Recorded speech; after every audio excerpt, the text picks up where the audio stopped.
I knew something was changing, and but I fought it, and then finally, just all the signs pointed to it's time for something new. Still didn't really know what that was, but I'm so glad it happened, because if that didn't happen, I would probably still be there, and I would probably not be living the life that I get to live today. Hey there, thank you for waking up with Happy Ass, where we come together to go in mind, body, and spirit, so we can in turn go out and make the world a brighter and sweeter place to live for ourselves and for others. So today, as you see, we're in like a little makeshift studio today. We just kind of created it this afternoon. So excited. This is actually first episode of the new season, Josh. So you're very first person here. All right. Well, I'm so excited. I'm honored to be here, and this could work as your main studio. It's a great spot. Well, I am going to make it a main studio, but it will make it even cuter because I like cute. So this is my friend Josh Taylor. I'm so excited you're here, and your story really resonated with me, and I love how God works, because I met you and your wife, Rachel, in Noble. Has it been 2 years? It's been probably when we met, it was probably about 2 years ago, yeah. Wow. March, actually started Y'all in moved March. here, and which is really weird because I don't really sell houses that much anymore. But I work with y'all to get a house. Yeah. And so I met your family, but what I'm really excited about, number one, you have a great podcast. I mean, The Next Right Question, right? Right. So I'm going to ask you a lot about that, but can you just tell me a little bit about actually who you are and how you got here? And then I got all kind of questions for you. Yeah, I've had a fun journey over the last few years. For 12 years, I was in pastoral ministry and was an executive pastor in Mobile, Alabama. Loved it. Loved the work that I did. Loved waking up every day, going to work with my best friends. And about 2 years before I resigned from that, I started feeling this, felt like there was a season of life, a new season of life coming.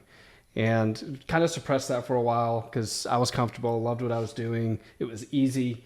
And but I knew something was changing. And but I fought it, and then finally, just all the signs pointed to it's time for something new. Still didn't really know what that was, and so the Lord kind of took me in a bunch of different directions. I ended up being a full-time instructor at a university, also working with the marketing department there. Through a series of unfortunate events there that didn't have anything to do with me, the president resigned abruptly, and then the board of trustees takes over, and they make big drastic changes that don't make a whole lot of sense sometimes. But because I was one of the last hired, I was one of the first to let go. And but I'm so glad it happened, because if that didn't happen, I would probably still be there, and I would probably not be living the life that I get to live today.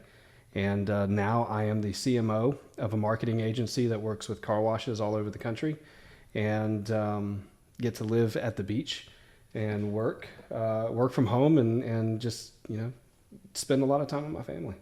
Well, what I love about that happened with you, it just, again, I told you, I've listened to your podcast, like each episode 3 times. They're little mini podcasts, but they really resonate with me, because I too had this time like that. I was a Mary Kay director, because I was tired of being a poor school teacher. Yeah.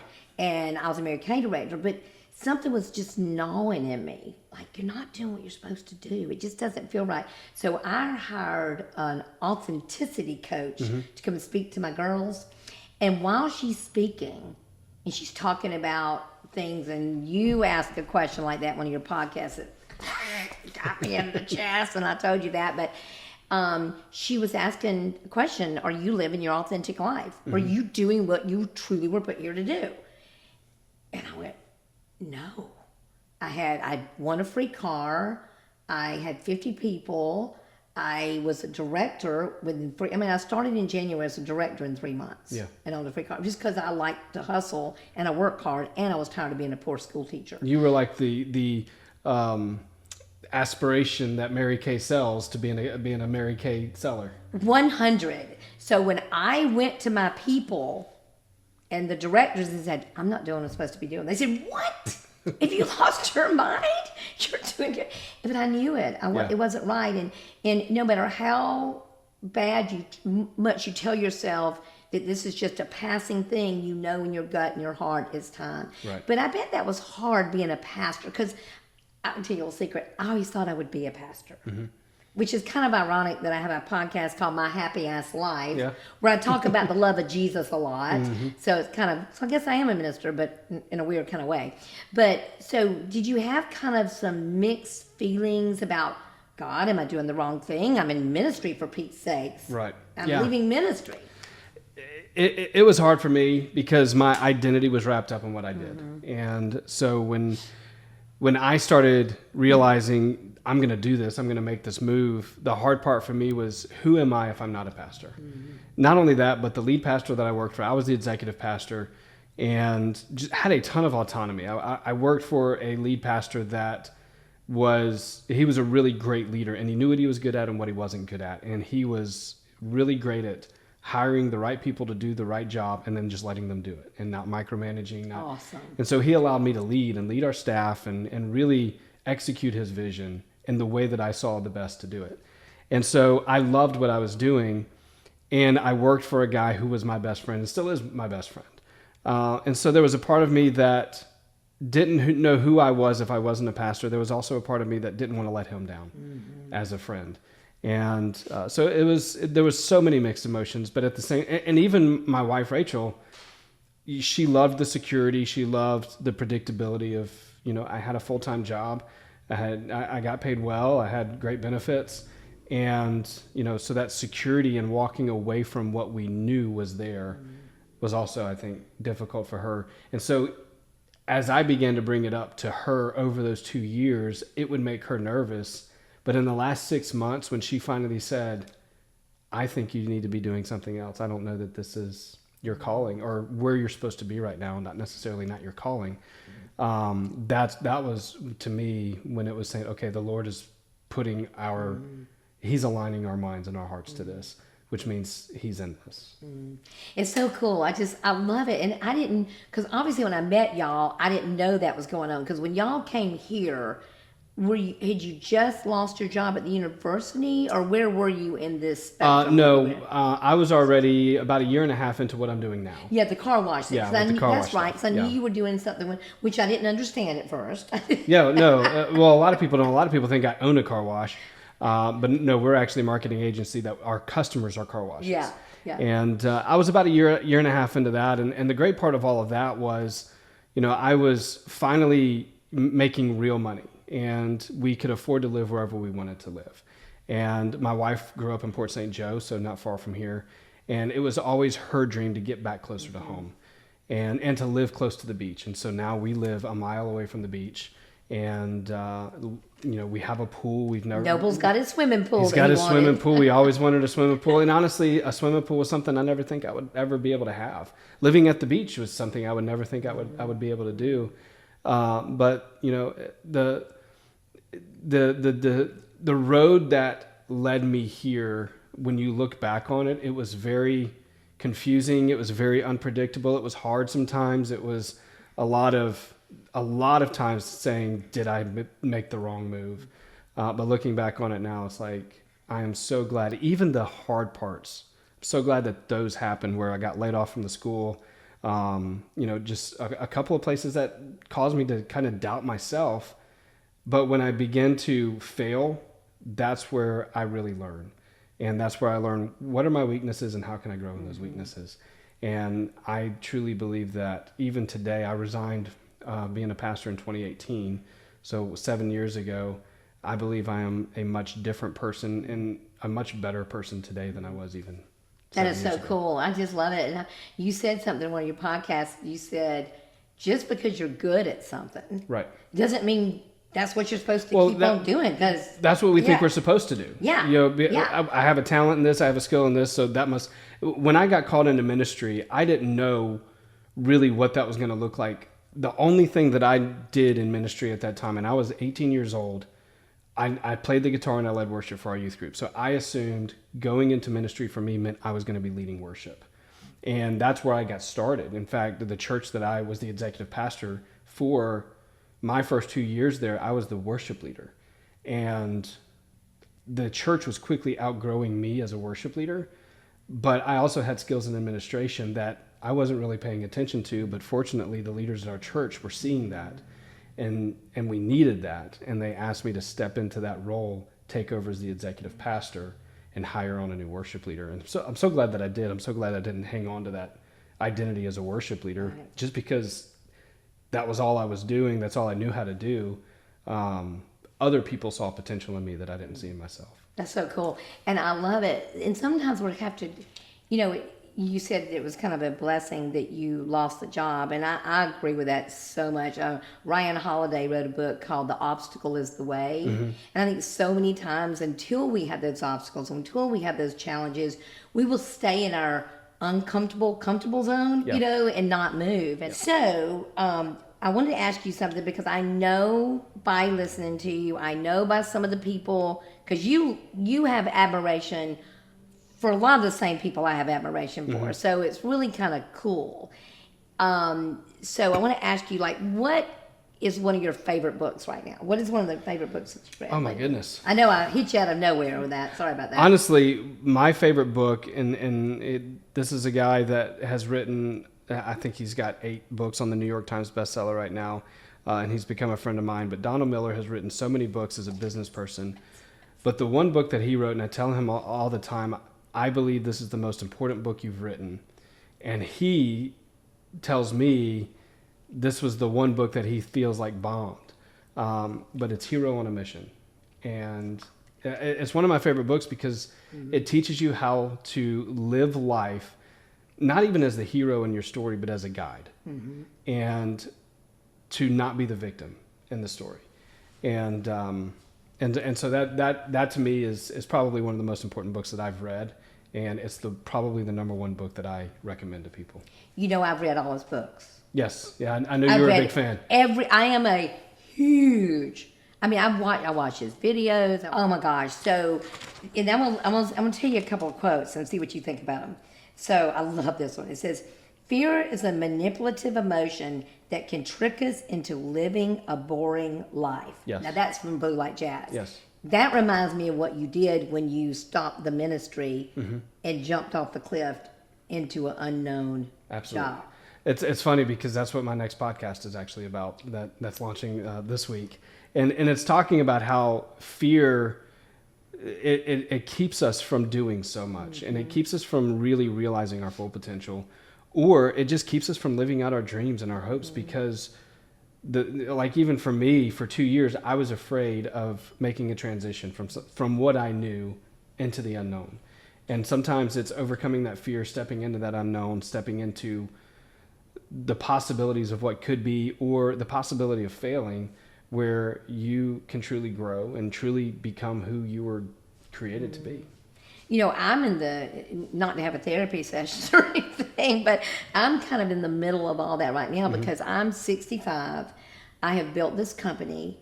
I started this company when I was 50. I was a school teacher. Then I sold Mary Kay, and then I realized, what in the world am I doing? And my husband taught me into real estate, and then he went and, and God took him home. So I'm going, what in the world? And I built this company accidentally, built this big company, and I go, what in the world? But in my heart, I know there's more. Yeah. I mean, I love what I do. I love my people. I love mentoring people. That is my favorite part, is mentoring and taking the best out of people. But I know there's more. And like, I have zero desire to retire. I'm like Zig Ziglar. I'm not going to retire. I'm going to refire. So I am constantly asking myself the questions that you posed in your podcast. What is next for me? Yeah. What is the next thing that I'm doing that can fuel my passion for what I'm supposed to be put here to do? I love this quote. Let me preface it by saying that I've got a lot of friends that want to blame the devil for a lot of stuff. Right. And I go all the time, I go, that poor devil. He gets a lot of bad rap for your bad decisions. Right. Seriously. So this is when he says, it occurs to me, it is not so much the sum of the devil to lure, it occurs to me that it's not so much the aim of the devil to lure me in with the evil, so much as it is to preoccupy me with the meaningless. Yeah. Absolutely. What's that mean to you? Oh my gosh, we spend so much time on meaningless things, and honestly, I think the reason we do that is because we don't have a vision for our life. we let, as Don would say in his book Hero on a Mission, we let fate write our story, and fate is a terrible author. Horrible author. We need to grab the pen and write our own story. The problem is so many of us leave it up to the meaningless to write our story because we don't have a vision. We don't know where we're going. We don't. I think the most boring people in the world are people that don't have a vision for their life, and and that's where I think even relationships struggle. A husband or a wife who don't have a vision for the future, they get bored with one another because where is this going? Where are we going? Every day, what gets you out of bed every day? It's not the meaningless. I mean, if every day we're just living for the meaningless, we stay in bed all day long. But if we have a vision for our life, that's what gets us out of bed and keeps us going, even pushing through the hard stuff. Now, I'm not sure if you've read this book or not, but you probably have because you're such a Donald Miller fan, and I know you know Donald Miller. Have you read Viktor Frankl's A Search for Meaning yet? Yes. Oh my gosh. I challenge you all out there. It's a great book.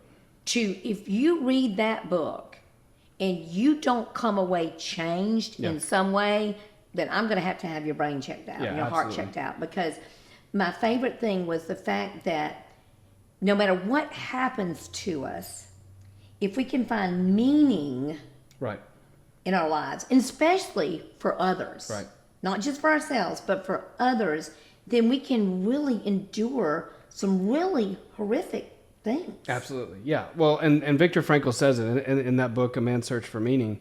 There's 3 things that we need to live a meaningful life. We need a project to be working on. We need a community of people that love us unconditionally, and we need to have a mission, living for something, like a purpose for our life.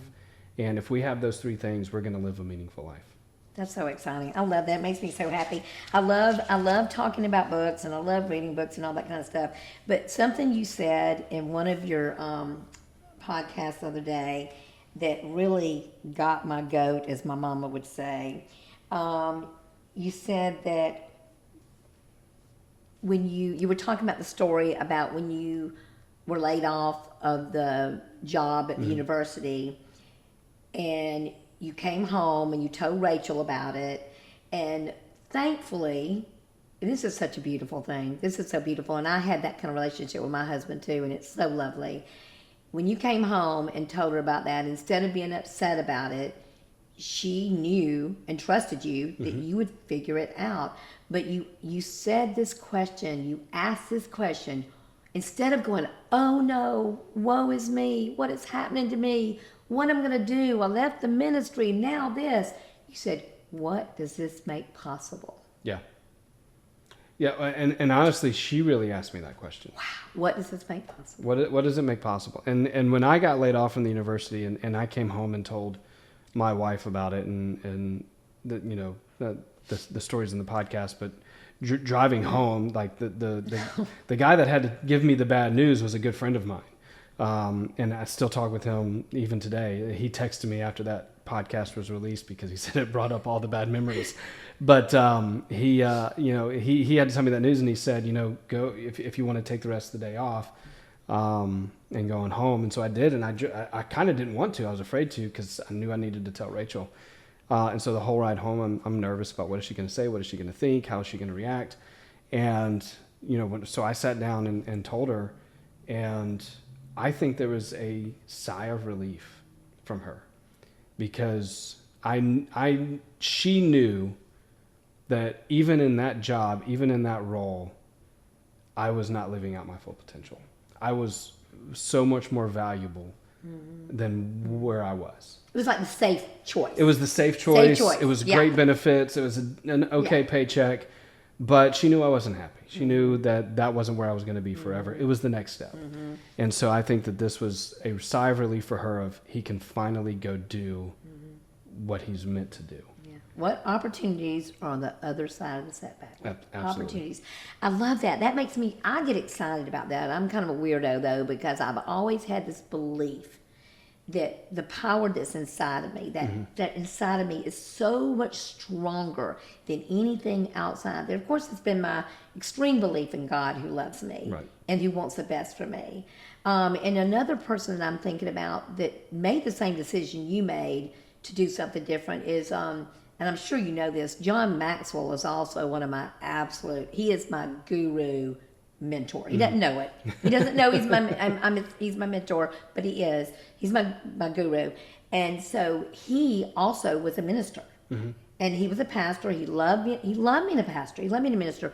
But he felt a calling to give his message to more than it just being hemmed in a church. Right. He wanted to take it out into the world, and that's what he did. I don't know where in the world I came up with that and why I said that, but you know what? Since I don't know why I was saying that, this is a really good time to thank my sponsors, don't you think? So, I am so excited to introduce a brand new sponsor, the Final Touch Design, and I know them very well because they did my summer kitchen downstairs. And it's beautiful, it's darling, it's even beachy beach blue downstairs. It's so darling. But what I love about Marcia and Skip Wall, they're a small business, actually getting bigger because they're so amazing. You can get bigger when you're amazing. You know that's just the way it works. But Marcia and Skip Wall have the Final Touch Design, and they do cabinetry, they do kitchens, and I want to really tell you about the kitchens right now because it's summer kitchen time. And they have summer kitchen. I think it's Nature Cast is the name of this product. And the guy down in Freeport is the one that invented this product. Cool. And weather can't touch it, water can't destroy it. It doesn't stain, rust, anything. It keeps its beautiful, vibrant color.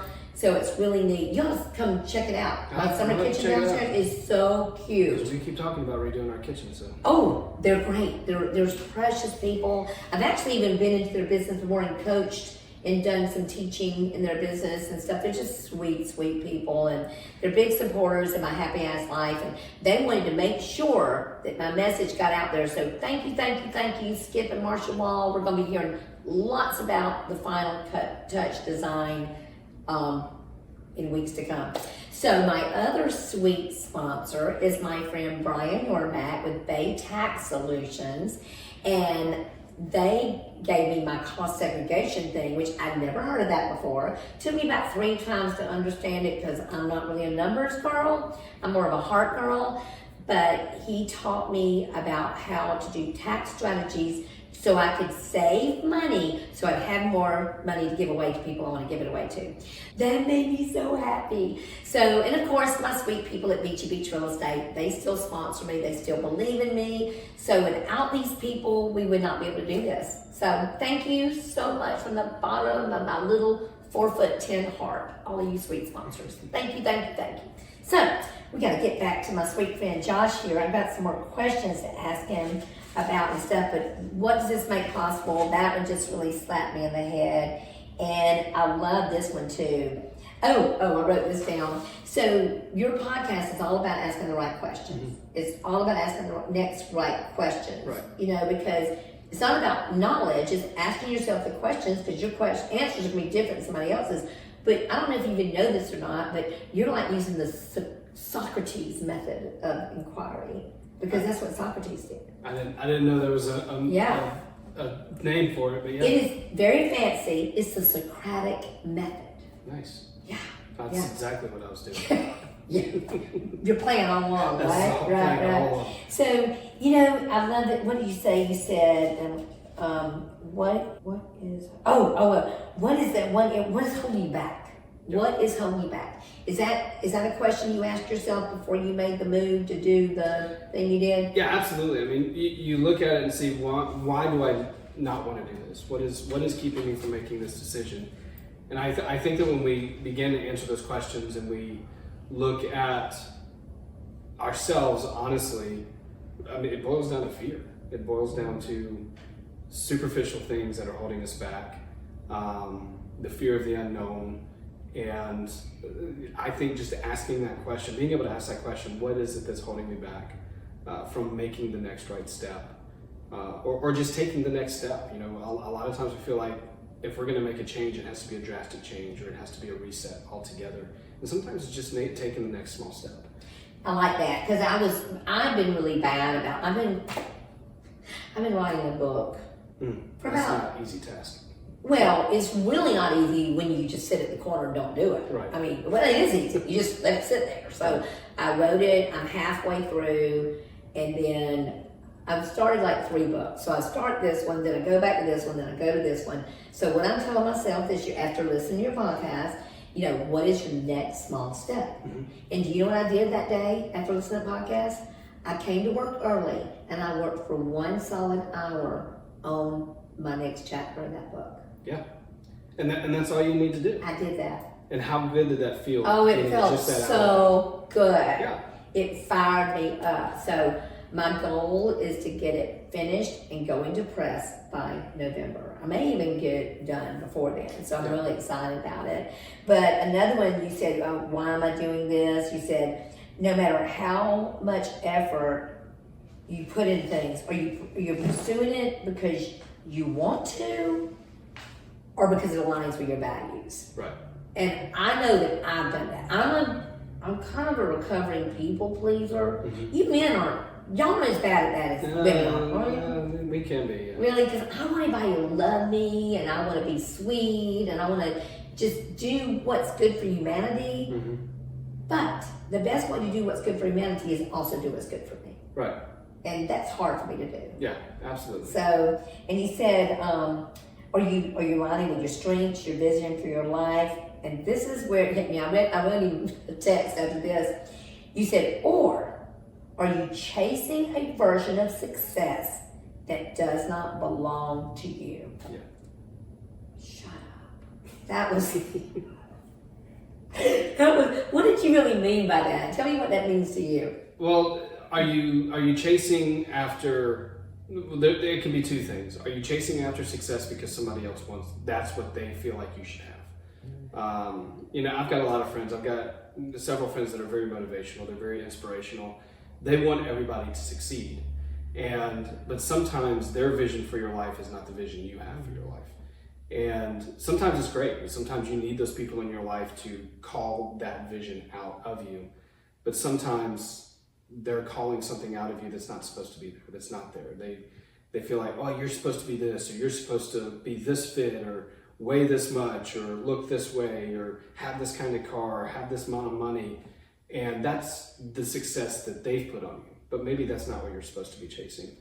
The other thing is, you know, are you chasing a version of success that, because that's somebody else's life, that's the life you want?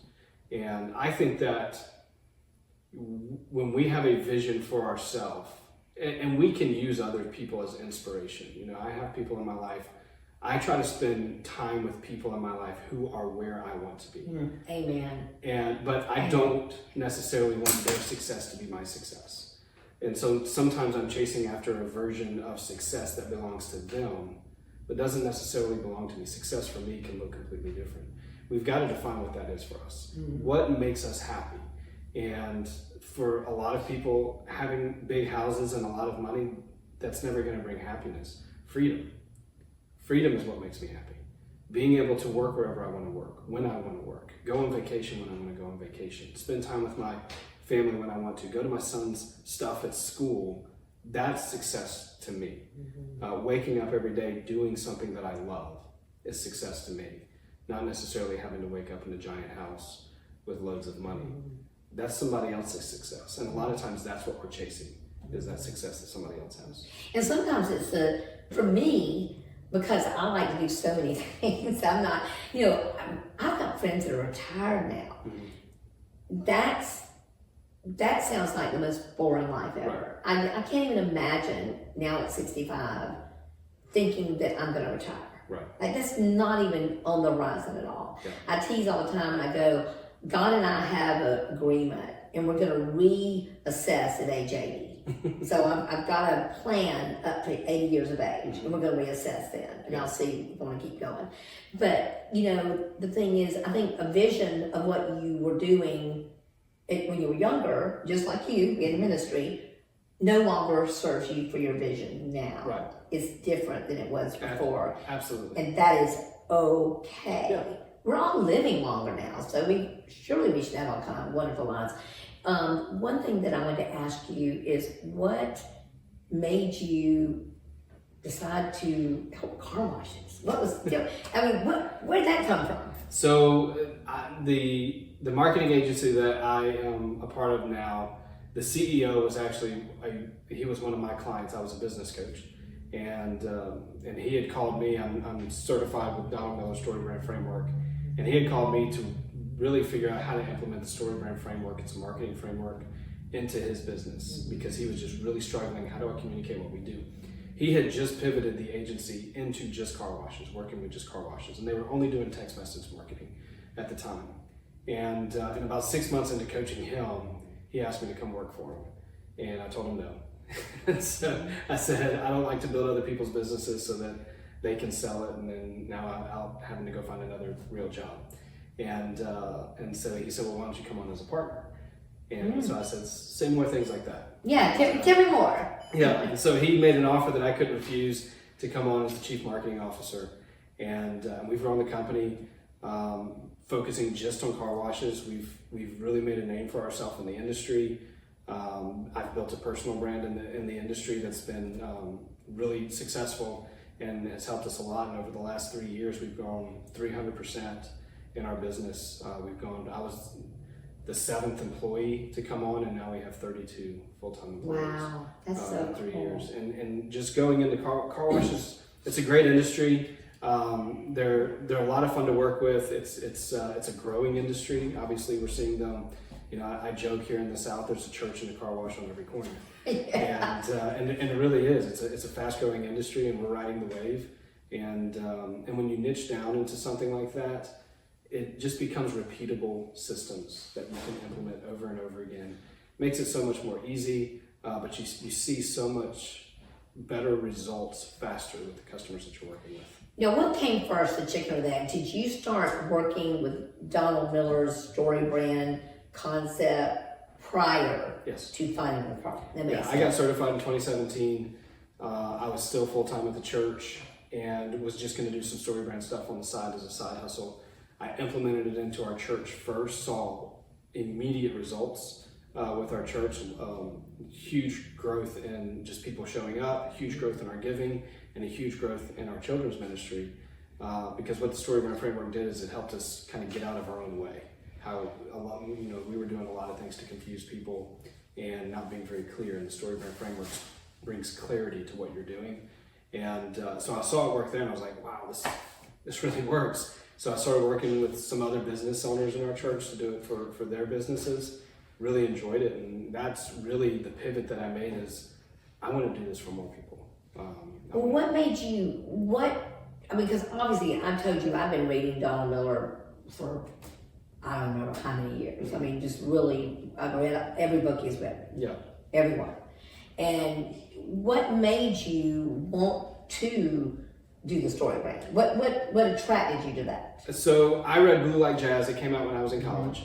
And so I was already familiar with Donald Miller. I had heard him speak at a few youth ministry events that I had been to. And so I was already a fan. And I saw him, just ads on Facebook of him talking about the Story Brand Framework. And you could get certified in it. And when he explained what the Story Brand Framework was and what you could do with it, I thought, well, that's really interesting. Well, I knew that a friend of mine that I went to college with had just gotten certified with the Story Brand Framework. And I was thinking, this feels like a multi-level marketing thing, but I don't feel like Don would be a multi-level marketing kind of guy. And so I called my friend, hey, tell me about this, what is it? And he said, he explained it to me. He said, Josh, knowing your skill set and what you've been doing, I think you would be a great fit for this. And this was a life-changing moment for me. This was another one of those conversations that I had with my wife. That night, I remember it like it was yesterday. Because my wife is very much not the risk taker. I'm the risk taker in the family. Yeah. And she is not. She likes the security. She likes things to make sense. And we went to dinner that night. We went to the Lighthouse restaurant in Irvington, Alabama. It was down the street from Mobile. And I remember bringing that up to her, and I said, hey, I talked to Wes about the story brand framework. This is what it is. This is how much it costs. I think I'd be really great at it. 100% expecting her to say, no way. And it was $10,000 to get certified up front. And she didn't say that. She looked at me and she said, I think this is something you'd be good at. I think you should do it. Wow. And I was just floored. Like, I remember, I mean, our son was still in the car seat. He was sitting there next to her and having this conversation with her. I'm even bringing it up thinking, there's no point in even bringing this up. Once I found out how much it cost, I was like, there's no way she's going to go for it. We didn't have that. And then she said yes. And honestly, the day I got certified, I was driving home from Nashville and I got a call from somebody who had already found me on StoryBrand's website. My profile was already up there. And they asked me to come do a project for them that paid for my certification. Wow. So it was a total God thing. That is so cool. This just excites me so much. And again, that's so beautiful. That's why who you hang with, who you marry, who you choose to have relationships with is one of the most important decisions you will ever make in your entire life. Because when you're aligned with other people like that, they do see the gifts in you. Yeah. They see those gifts. Yeah. Like I said, even sometimes when you don't see them, you're hesitant. And isn't that funny how the one person, and that probably meant more. Because like, if I tell you you're sweet, it means nothing because I tell everybody you're sweet.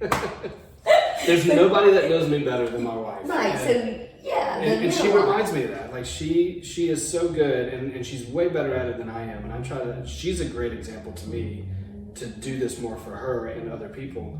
But she reminds me even now, like weekly, we still have these things where there are things where I'm doubting myself or I'm doubting, my abilities or what I'm bringing to the table. And she just reminds, she says, Josh, don't sell yourself short. You bring far more value than you think you do to the relationships that you have, the people that you spend time with, and the work that you do to your clients and to your company. Don't stop selling yourself short. She constantly pulls that potential out of me. That's so beautiful. I love that on your podcast. Okay, this is what you said. You said, what's the next small step you can take today? Small wins over time lead to big change. And I love this one too. Boy, this is so me. Stop being busy. Start doing what matters. Yeah. Because we are in the land of busy. Right. We're just constantly scurrying around doing things and stuff. Have you ever done that before, or have you always been the kind of person that kind of zeroed in on what you wanted? No, I especially when I was working at the church, and I still do this from time to time, we glorify busyness. And we live in a society that glorifies the grind, that glorifies the hustle. If you're not hustling, you're not really doing your job. And to me, you can be hustling and doing all the wrong things. Or you can be hustling on things that don't matter, that don't bring you closer to the goal, that don't change anything. It's just busy work.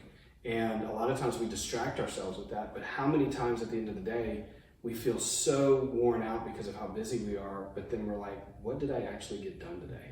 What moved the needle? And I think that we distract ourselves with busyness and don't end up doing what matters. And we've got to, every day I wake up and I actually use the Hero on a Mission Planner. And my favorite part of it is the 3 priorities. I write down, if I get these 3 things done today and nothing else, it's a successful day. And I work on those 3 things and I make sure that I cross those 3 things off my list. Everything else is icing on the cake. But if we can identify the 3 things that matter today to get done, we'll be far more productive, and we'll start seeing, it's a compound effect. Doing those things daily, you're going to start seeing change, and that change is going to start growing. Well, it sounds like you're like me. You have a morning ritual. Yeah, a morning routine for sure. 100%. And I will tell you, and I talk about this a lot. You actually heard me say this so many times. I believe that it's imperative. Now, if you're somebody, you're a night person, put it where you want to have it. But for me, a morning routine is instrumental in me having a successful life. And I will tell you that if you interview successful people, every single one of them have a morning routine. Absolutely. Every single one of them. Yep. And for me, it's praying, meditating, studying. I've added 2 things to it that I didn't do before. I got this from the Miracle Morning, and from Elrod, yeah, Miracle Morning. So I've added visualization and meditation. Those are the 2 hardest for me. Yeah. Because I'm the kind of person at the end of the yoga class, when you start doing the part where you lay down, you're doing nothing. I think you're doing nothing. Yeah. But sometimes in the doing nothing and the stillness is when God is working on you. Yep. So I'm trying to do that, but I've added that. So what are some of the things you do for your morning routine? Well, I wake up every day. I start by taking my supplements. Just to make sure that I get them in. And then I'll sit down, I'll read some scripture, I'll journal, and I learned this from the Miracle Morning too, of having journal prompts. Because I sit there on a blank page, I don't know what to write, but if I have prompts every day, and I just go to ChatGPT and say, give me prompts for me to journal every day for this month. Okay. And sometimes I like them, sometimes I don't, but it'll at least inspire me for maybe another prompt. But I'll write, and I'm just trying to get into the habit of writing every single day. And then I will work out, and I try to get my workout done before I take my son to school, because if I don't, then I won't do it when I get home. And so now I'm working out consistently for the first time in my life, working out 5 days a week. And fortunately, I have equipment at my house that I can do it. If I had to drive somewhere, I wouldn't do it. I hate getting in the car and driving to go work out somewhere. But you also got to know that about yourself. Like, what's keeping you from doing that? Well, for me, it was getting in the car and going somewhere. So if I can bring that equipment to my house, I'll get it done. And so, yeah, those are my morning routines. I probably should add some meditation and some quiet time in there. I am so bad about being quiet and then just thinking about all the things that I can be doing right now. Well, I do the meditation, and I do it. I go by the Miracle Morning, and he uses the acronym SAVERS. Right. So S is for silent, A is for affirmations, V is for visualization, E is for exercise, R is for reading, and S is for scribing, right? I do all those things. Yeah. And the 2 that I've added was visualization and meditation. Those are the hardest for me. Yeah. They are, but I'm doing it. I'm pushing the envelope for myself. So I want to ask you just a few little questions before we end up, is because and I hope you'll come back, because I really am I'll be honest with you, I was a little nervous about interviewing you today, because I feel like you're doing so many of the things that I would love to do. I'm really impressed. I'm so amazed. And I love how God is so synchronistic, because I didn't know when I met y'all 2 years ago that you would be someone that I'd really, really be admiring and go, oh my gosh, look what Josh is doing. You know, and really it's so exciting to me. It's just so exciting. So like, are you loving living here? Oh yeah, we really are. I love where we live. I love our house. I love our neighborhood. I love being so close to the water. I love driving my son to school. I was even noticing it this morning, driving back across the bridge, and just the scenery. You know, you look out there. You know, I grew up in New Orleans, and it was just concrete everywhere. Lived the last 20 years in Mobile, same kind of thing, except when I had the opportunity to drive across the bay, which it wasn't that often, but every single day I get to look at the Gulf, and it's so beautiful. It's such great scenery. We're still trying hard to build a community here. In your 40s, rebuilding community is really hard. It is. And so we have struggled with that, probably me more than my wife, because she's the extrovert, I'm the introvert. In fact, she just said, why don't we have some people over for the Super Bowl? And I was like, I'd rather watch it by myself. Well, people find this hard to believe, and Ashley knows the people who are closest to me know this about me. I am what they call an introverted extrovert. Yeah. Because I love being by myself.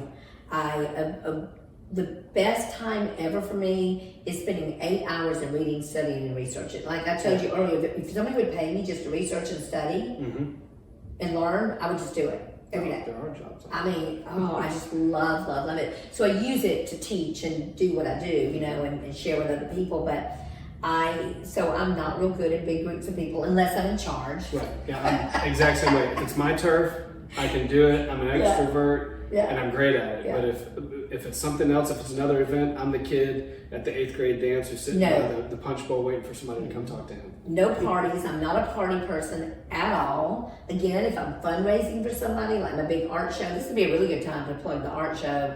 I have an art show here on March 28th, which happens to be my birthday, 66. So my goal is to raise $66,000 for my charities. So that's what I'm gonna do.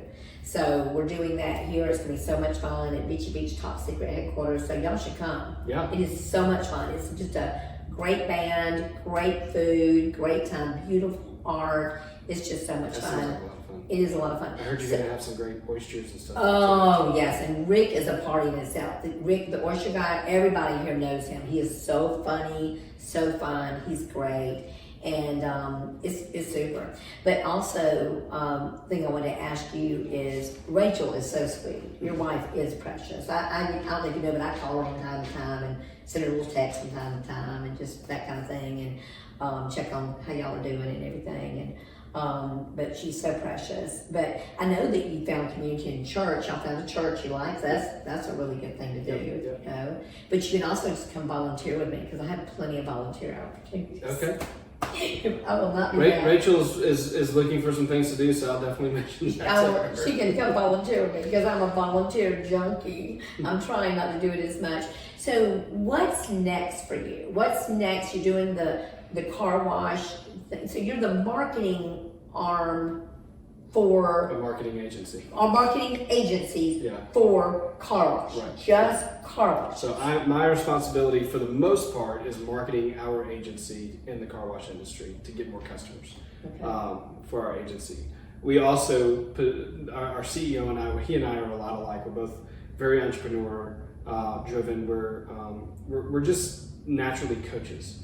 And so we operate more like coaches for our customers, where we've got account managers that help them execute the strategies and stuff like that. We really coach our customers on just building their businesses and creating a life that they love, helping them get out of the weeds of their business and realizing that there's more to life than the daily grind of a car wash. What made you choose a car wash? Well, I didn't choose it. We were already doing it when I came on. But honestly, our agency was working with a lot of different types of businesses. We had hair salons, studios, pretty much anybody. They had signed on a bunch of Chick-fil-A's and Sonics. In fact, it was our agency, the first version of our agency that was sold, got Chick-fil-A on text message marketing. So the phone number, when you go to Chick-fil-A and you text a number, that was the number that we sold them on. They ended up selling that agency and starting a new one. But the car washes of all of them, of all the different types of businesses that we worked with, the car washes were the most enjoyable to work with. Wow. And that's kind of what I teach people when they're building a business is, don't go work with people that you hate to work with. Oh gosh. It's the worst. Even if they're paying you a lot of money, it's not worth it. Who cares? Work with the people and the types of businesses that you love to work with, and that's what we did with car washes. We loved working with them. They were willing to pay for value. If they saw value in what you were doing, they wouldn't balk at your prices. And where you're working with restaurants and stuff like that, the margins are so thin that $50 a month was hard for them. And the car washes, as long as we were delivering value, they never questioned it. So maybe I need to go buy a happy ass car wash. Hey, some of those guys, they're printing money. Wow, maybe I do that. I like the clean car. Well, I always like to ask people before we leave here a question. And is there anything you want to share before we end up? Anything you're thinking about that you want to get out there? I don't think so. But I want people, y'all have got to watch this podcast. It is absolutely, you're on YouTube. It's on YouTube and Spotify right now. It's Yeah. called the Next Right Question Podcast. It is absolutely wonderful. Well, thank you. It is I don't know if you learned this from Donna Miller and the Story Brand, but it's very clear what your message is. There's no doubt what your message is. You make it very succinct. You don't use a whole lot of words to get it out there. But I'm left really thinking, I'm really thinking about what you've said. And I have written down, I'm telling you, I've got pages of questions that I have written for myself. Like, are you still growing? Are you still on the road you were meant to be on? Do you have a plan? Did you make a choice? I'm just like, Sounds like we need to do a part 2. Oh my gosh, yeah, we're gonna definitely have to do a part 2. So I always ask people, what is, this is my happy ass life. How do you find you're happy in the hard? Because even though this is my happy ass life, there's days where it's hard to be happy because you've got all these things going on and you might stressed out and stuff, and life gives you some wallets. Yeah. How do you find you're happy in the hard? I think that it's so easy for us to look at the negative things. When I was a pastor and I would preach, the hardest night of the week for me was Sunday nights. Yeah. Because you lay down at night and you think about all the things that you wish you would have said different or could have said different. But then you'll get 100 compliments. Man, that was a great sermon, really appreciate it, but you get that one negative. And that's the one thing that you focus on all day long. You're just thinking about that one person that didn't like what you said or wanted to argue with something that you said or whatever it was, and it roused you up, and that's all you're thinking about. And I think in the midst of the hard, we often, all we can see is the hard. And if we can remind ourselves and often write down, that's one of the things that I love about the Hero on a Mission Planner. Every day, there's 2 questions on there that I had to learn how to answer. The first one was, if I could live, and it's a weird question because you haven't lived this day yet, but if I could live this day over again, what would I do different? And it makes you think about, how am I going to live today? Because you're answering that question before you live the day. And then the next one is, what am I grateful for today? Or another way to ask it is, what do I get to do today? And if we can find that positive in the midst of the hard and remind ourselves and continue to write down those things, we realize that hard is only this big when the good is this big. But we can only see this. And so this feels this big, but it's really not. And we can push through that so that we can keep remembering why we're doing this. The hard's necessary too. The hard's necessary. And the hard parts of life make this part so much bigger. So much sweeter. Yeah. So sweet. And it grows that part. Because you grow as a person, you become a better person, and you become a happier person. I would truly believe that if people don't deal with hard things in their life or go through difficult things in their life, they're not going to live a fully meaningful and happy life. So your suggestion, like we talked about earlier, is to read Hero on a Mission. We both suggest you should read A Man's Search for Meaning by Viktor Frankl. Yeah. Of course, we didn't even talk about my other buddies like John Acuff and what's the other one that I like? Bob Goff. Oh yeah. Have you met him yet? I have not met him yet. He is darling. He is the sweetest, kindest, most precious man. I met him, loved him. You should see me standing next to him. It is hilarious. I've heard him speak several times. He is so good. And I had a friend of mine actually bring him in to speak at one of her events, and he still, this was 5 years ago, he still will text her every now and then to see how because she runs a nonprofit, how the nonprofit's doing. Oh, he has his number in his books. Right. People call him. Yep. It's crazy. So we definitely have to do a part 2 because I have so much I want to talk to you about. So before we end today, I've got to say this. Thank you so much, the Final Touch Design. Thank you so much, Beachy Beach Real Estate, and Brian Normack with Bay Tax Solutions, because without you, I could not do this. And I'm so thankful to all my happy ass audience, and we're gonna have such a good time this season, and I'm so happy you stuck with me. And I'm so thankful to my friend Josh, and I know that you've learned some things from Josh. I'm learning lots of things from Josh. Tune into his podcast, The Next Right Question. Yeah, the Next Right Question podcast. Next Right Question podcast. Yeah. Okay, you'll have one Friday, right? Yeah, it drops every Friday morning. I can't wait. I will be there, and I'll listen to it at least 3 times. Good, okay? good. Thank you. Thank you so much, Josh. Thank you so much for having me. And you don't know this, but before I leave, I always say this every time. Be sweet, y'all.